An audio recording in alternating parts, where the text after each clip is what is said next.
Om Namo Bhagavate Vasudevaya. Om Namo Bhagavate Vasudevaya. Om Namo Bhagavate Vasudevaya. Narayanam Namaskrityam Naram Chaiva Narottamam Devim Saraswatim Vyasam Tato Jayamudhirayet Nashtaprayeshu Abhatreshu Nityam Bhagavata Sevaya Bhagavati Uttama Shloke Bhaktir Bhavati Naishtake. Today we are reading Srimad Bhagavatam, Canto 4, Chapter 29, talks between Narada and King Rajinambardhi, text 34 to 44. Text 34. Narada continued, "O you who are free from all sinful activity, no one can counteract the effects of fruitive activity simply by manufacturing a different activity devoid of Krishna consciousness. All such activity is due to our own ignorance. When we have a troublesome dream, we cannot relieve it with a troublesome hallucination. One can counteract a dream only by awakening. Similarly, our material existence is due to our ignorance and illusion. Unless we awaken to Krishna consciousness, we cannot be relieved of such dreams. For the ultimate solution of all problems, we must awaken to Krishna consciousness." Text 35. Sometimes we suffer because we see a tiger in a dream or a snake in a vision, but actually there is neither a tiger nor a snake. Thus we create some situation in a subtle form and suffer the consequences. These sufferings cannot be mitigated unless we are awakened from our dream. Text 36 to 37. The real interest of the living entity is to get out of the lesions that causes him to endure repeated birth and death. The only remedy is to surrender on to the Supreme Personality of Godhead through his representative. Unless one renders devotional service unto the Supreme Personality of Godhead, Vasudeva, one cannot possibly become completely detached from this material world, nor can he possibly manifest real knowledge. Text 38.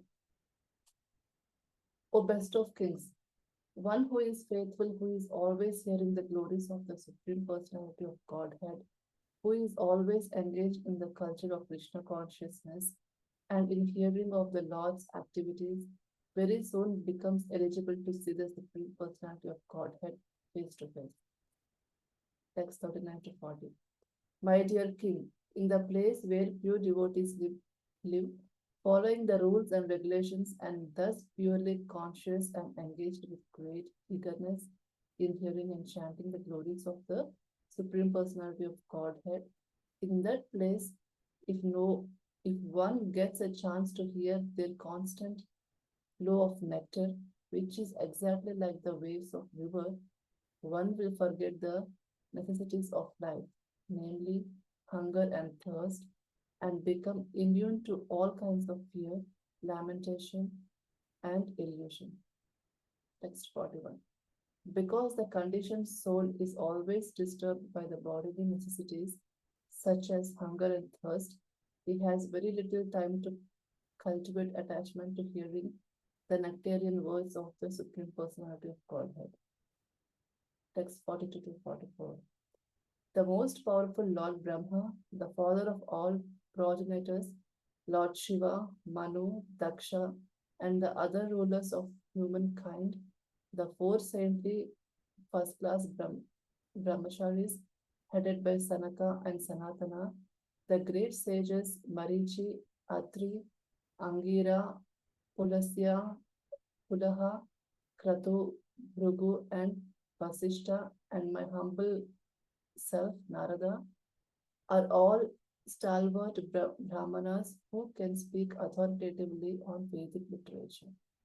We are very powerful because of austerities, meditation, and education. Nonetheless, even after inquiring about the Supreme Personality of Godhead, whom we always see, we do not know perfectly about him. Hare Krishna. Thank you. Thank you so much, Mataji. Sri Krishna Das Prabhuji, Hare Krishna Prabhuji, please take over the preach. Hare Krishna. Thank you, Shanti Mataji, for reading the translation. Thank you, Radharani Mataji. Krishnaya Vasudevaya Devaki Nandanaya Cha Nandagopakumaraya Govindaya Namo Namaha Vairagya Vidya Nija Bhakti Yogam Sikshashnamekam Purusha Puranam Shri Krishna Chaitanya Sariradari Krupambadirtamaham Prapadye Hare Krishna, Krishna Krishna, Hare Hare, Hare Rama, Rama Rama, Hare Hare.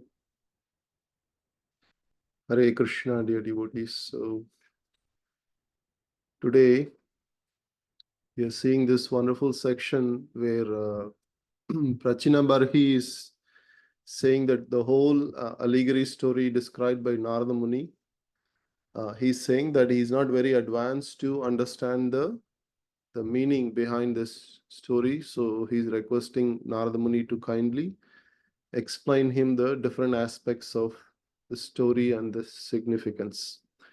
So Narada Muni is kindly explaining all of that story of King Puranjana, how the living entity is searching the three worlds for a suitable place to live, and then finally he gets this wonderful human body with two hands, two legs, and he tries to enjoy this material world accompanied by his mind and intelligence.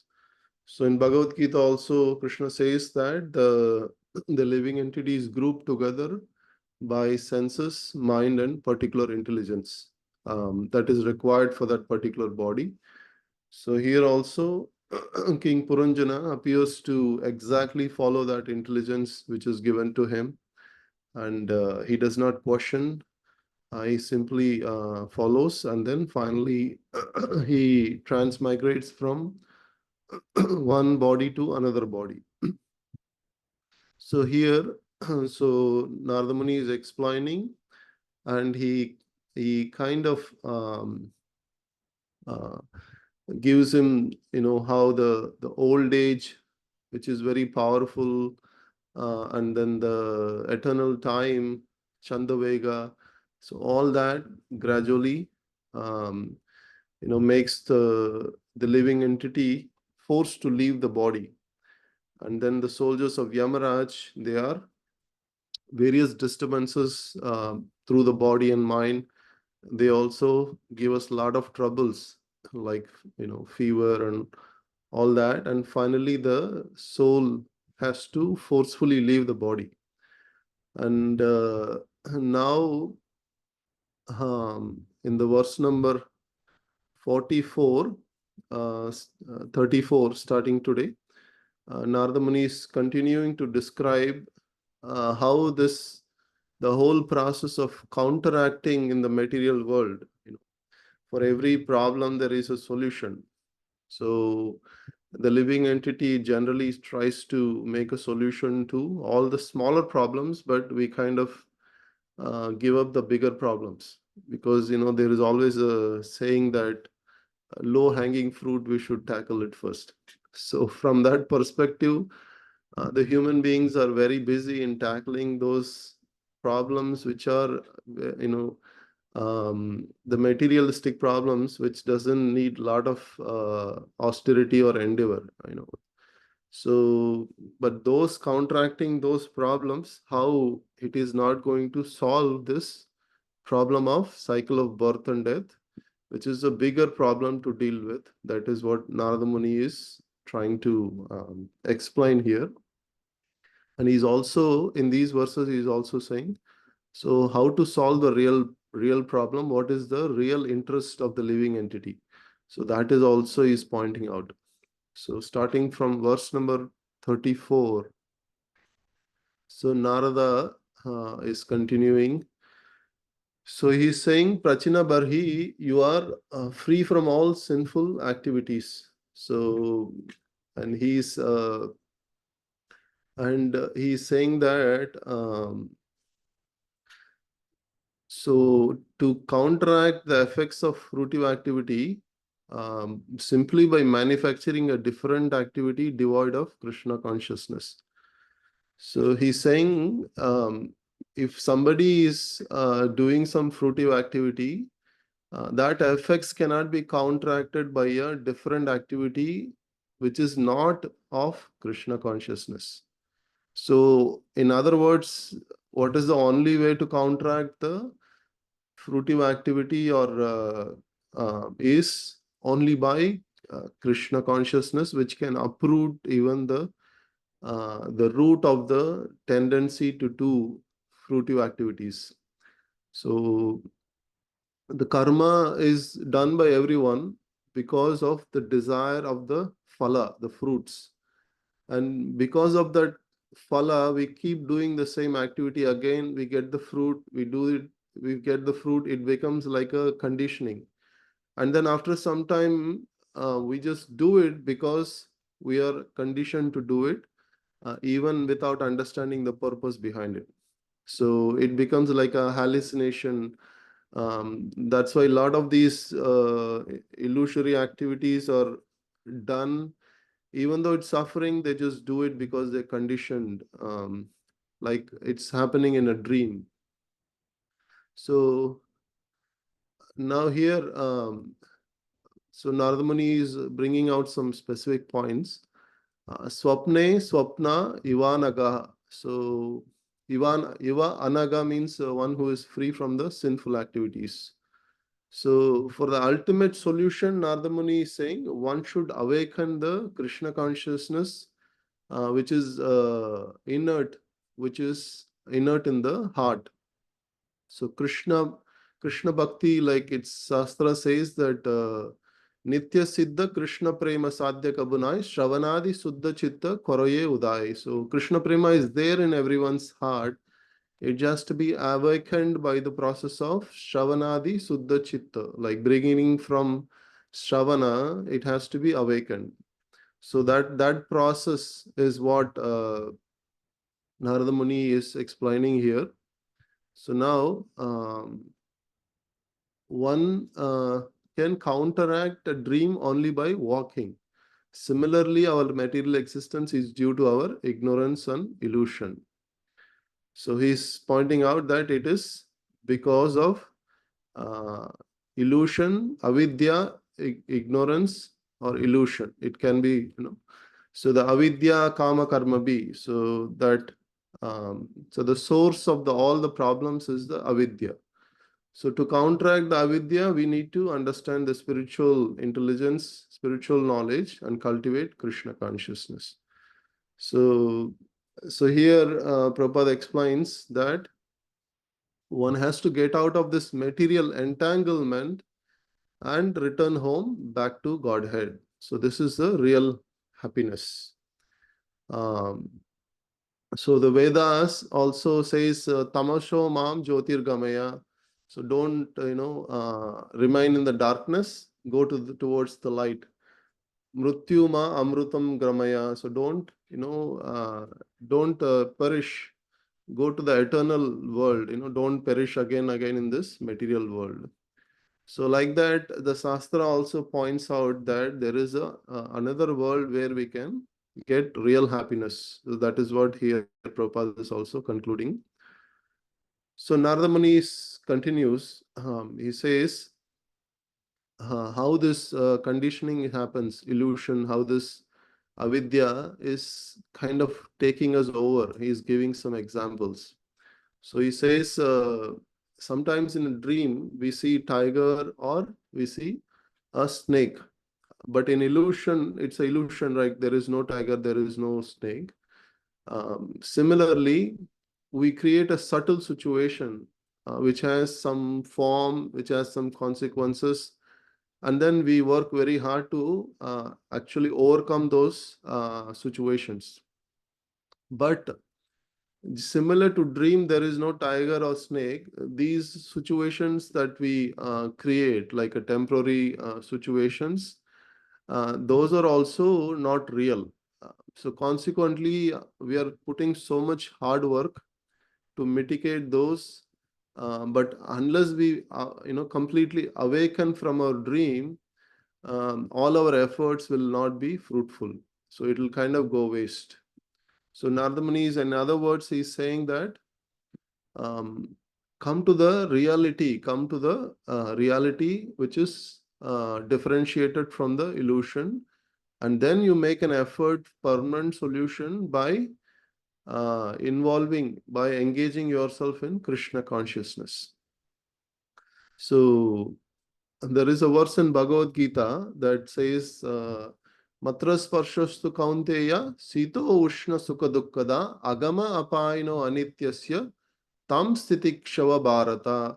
So here Krishna is directly says that you should tolerate the sukha and dukkha just like the different seasons that comes, summer and winter seasons.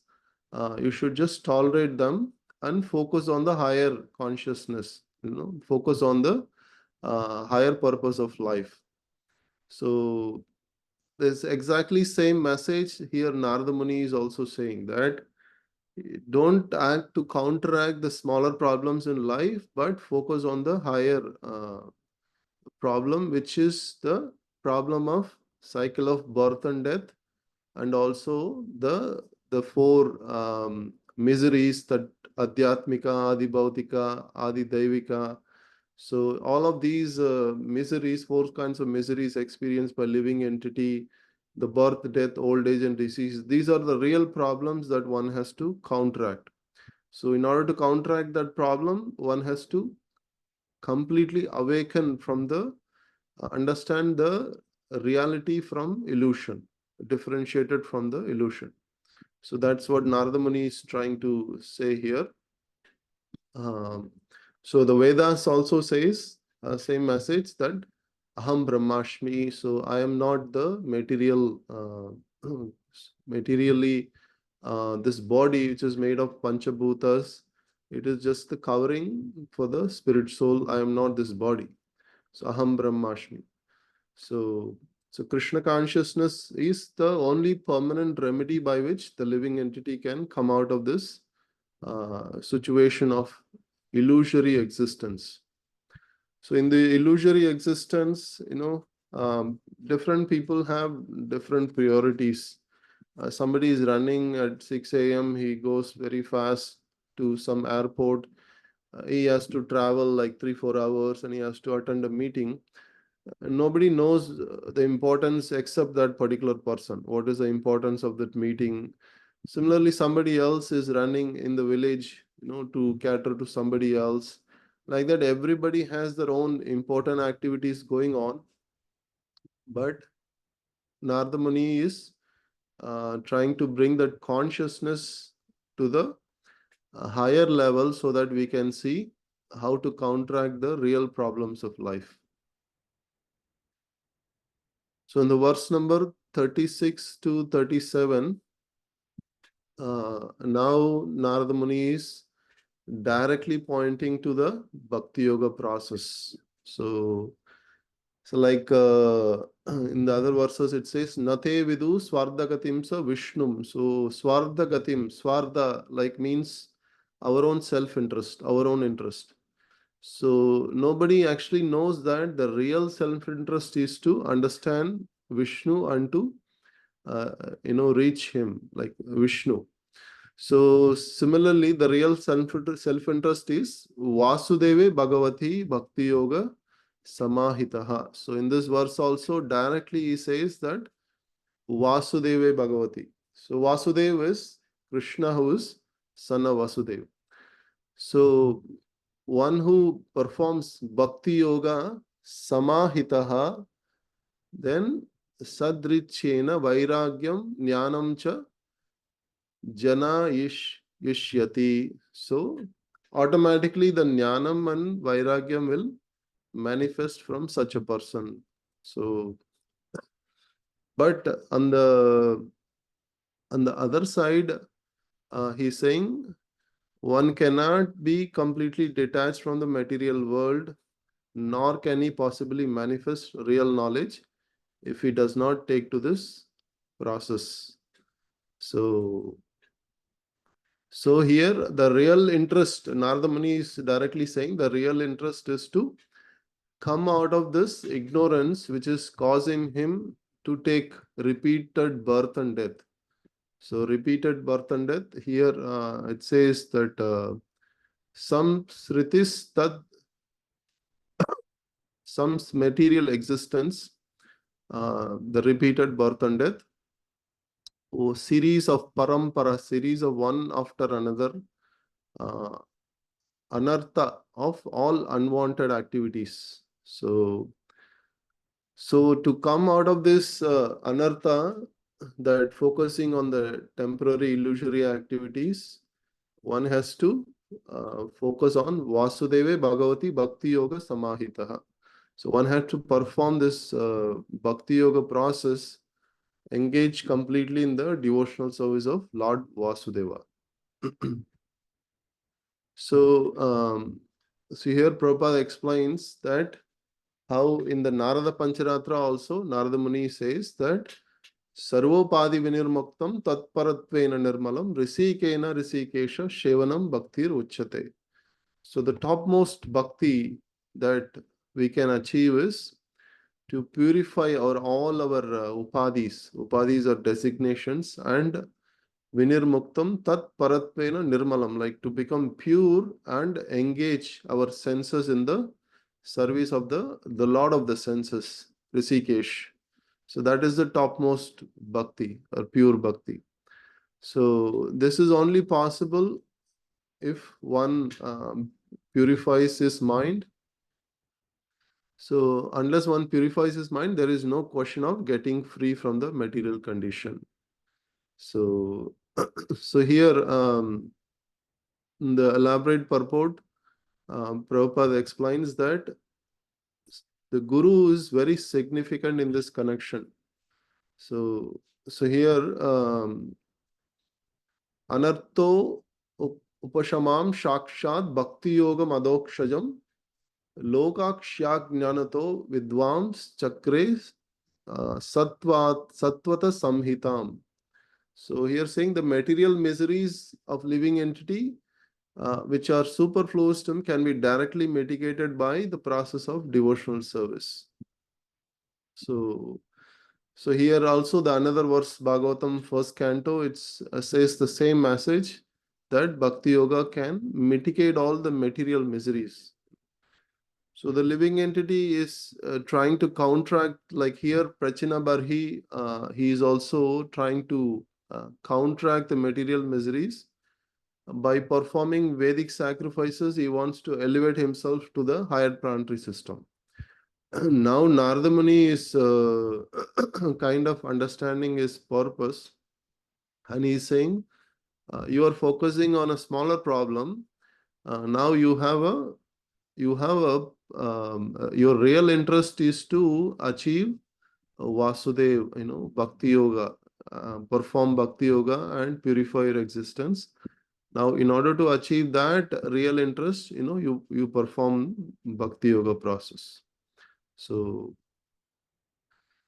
now in the first canto also, canto, second chapter also, this verse Vasudeve Bhagavati Bhakti Yoga Prayojitaha Janayati Ashu Vairagyam Jnanam Cha Yat Ahaitukam. So this word Ahaitukam is like costless.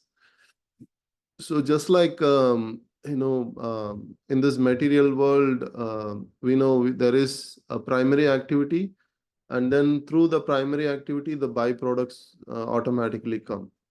So similar in this transcendental activity, Bhakti Yoga, when it is diverted towards Vasudev, then the knowledge and detachment automatically comes from that particular process.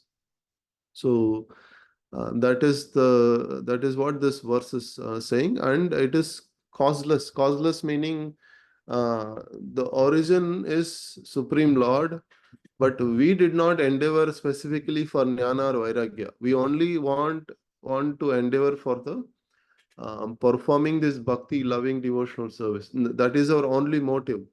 But Krishna internally gives knowledge. Krishna internally gives the vairagya aspect of the bhakti also. So from this verse, we again understand that all the necessary aspects of required things like knowledge. So the cause of material existence is avidya. So somebody say, if I do bhakti yoga, how would I get knowledge? So knowledge will automatically come by the process of bhakti yoga. So here now Narada Muni is saying, how does this process work? The bhakti yoga process. He says, Shunvata Shraddha Dhan Nashyaha. So, and then Nityada Shyat Adiyataha. So he's saying, take shelter of by hearing Supreme Personality of Godhead pastimes. Nityada, always. Syat, by cultivating this, you can become very soon eligible to see Supreme Personality of Godhead face to face. Achyuta Katastrayaha. So he is directly saying, hear the pastimes of the Lord, Achyuta, and take his shelter, Ashrayaha. So, the hearing process of Srimad Bhagavatam is given as the solution for cultivating the Krishna consciousness process here. So Prabhupada explains how constant engagement in the transcendental loving service of Vasudeva means constantly hearing the glories of the Lord. So like Prahlad Maharaj is recommending the 9 processes of bhakti. So Prabhupada is also recommending this. Shravanam, Kirtanam, Vishnu Smaranam, Pada Sevanam, Archanam, Vandanam, Dashyam, Sakyam, Atma Nivedanam. So these 9 processes will take one to the perfection stage. So here the Shravanam process is mentioned by Narada Muni, which is the most important aspect of Bhakti Yoga process. So in the verse number 39 to 40, now Narada Muni is giving some rules and regulations how to purely practice. So he has identified who is the object of the bhakti, Vasudeva Bhagavati Bhakti Yoga Prayojataha, and then he said the other processes won't work. And now he is giving some aspects of this bhakti, how to cultivate. So now he is saying that Sadhavo Vishada Shayaha. So, and then Yatra Bhagavata Rajan Bhagavat Gunanu Katana Shavana Vyagra Chetashaha. So the specific points he's saying is one should be in the place where pure devotees live. So Sadhu Sangha, like where the association of devotees is giving a lot of emphasis here. So wherever those devotees live, he should, in that place, one should follow the rules and regulations and purely consciously engage in hearing and chanting the glories of the Supreme Lord. So, so here again, the potency of the association of devotees, performing bhakti in the association of devotees is mentioned. So devotional service itself is very powerful, but Narada Muni is recommending to perform in the place where pure devotees are living. And he's saying in that place, if one gets a chance to hear the constant flow of nectar. So here it says that Tashmin Mahan Mukarita Madhubik Charita. So Madhu, like the constant activities on character of the Supreme Lord. So it's like a river, flowing like a river, and at that point, what will happen? One will forget the Trid Bhaya Shoka Moha. So Ashana, Bhaya, Trid, Bhaya, Shoka, Moha. So all these 3 things, fear, thirst, lamentation, illusion, and hunger, Ashana. So all these 4 things one will forget and he becomes immune to these necessities of life. So, so now it's a beautiful conclusion that Narada Muni is saying that these problems does not affect for one who is immersed in the nectar of the Supreme Personality of Godhead pastimes, hearing those pastimes in the association of devotees. So this is a way to counteract the material miseries. So in other words, Narada Muni is saying, Prachina Barhi, that you are trying to elevate yourself, performing all these austerities and sacrifices. But Bhakti Yoga also can counteract all this, and it can even give a higher result of perfecting your life and taking you across the ocean of birth and death. So these are all byproducts of bhakti. Like it can counteract the asana, bhaya, shoka, and moha, illusion. So Prabhupada quotes many verses in the purport. So one verse specifically, Satam prashangam mama virya samvido bhavanti krit karna rasayana kataha tad joshnat ashu apavargavatmani sraddha ratir bhaktir anukramishyati. So here also in this verse, the association of pure devotees is very significantly mentioned. So the sadhu sangha sarva sastra kahe, lava matra sadhu sangha sarva siddhi hoy. So in this verse also, in the association of devotees, bhavanti krit karna rasayana kataha. So the Krishna katha is so pleasing and satisfying to the ear and the heart. And by cultivating such knowledge, it says that one will get faith, attachment. The faith and attachment automatically will follow such a person who is performing bhakti in such a state. So here, verse number 41, Narada Muni is now saying that because the conditioned living entity is always suffering these hunger and thirst, so he has very little time to cultivate the attachment for hearing Krishna about the pastimes of Krishna. So same message like Prahlad Maharaj says, the life is very short. Like the young time, the small age goes in playing. The children, they are mostly, the time is wasted in playing. And then the education, and after that there is attraction for the opposite sex and marriage. And after marriage there is children, taking care of children and their education, their livelihood. So in the old age, we just cannot do much activities, and we just think about what we could not do in the young age, and then waste the whole life is goes very fast, and there is no time for cultivating attachment to hearing Krishna, the nectarian words of Krishna. He is saying Katamruta Nida Rathim. So to cultivate that attachment, there is also, we need to spend time hearing every day. So, but he's saying there is very, very little time because we are always disturbed by this shoka and moha and this thirst, hunger, all this bodily necessities. So,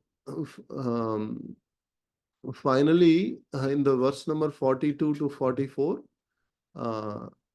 now he is giving some examples of how this Supreme Personality of Godhead is so great that even Brahma, Rudradi, those demigods like Lord Brahma and Lord Shiva, all Saptarishis, even they could not understand the Supreme Lord, So how Supreme Lord is so great, he is explaining verse number 42 to 44.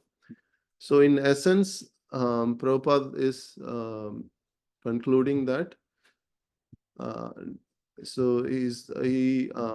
unless one is associated with devotees, he cannot cultivate Krishna consciousness. Nirjana bhajana. Cultivating Krishna consciousness in a solitary place is not possible for the neophyte. for he'll be disturbed by the bodily necessities, eating, sleeping, mating, and defending.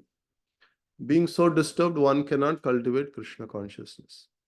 So Prabhupada is now directly saying that association of devotees is very, very important for cultivating the Krishna consciousness.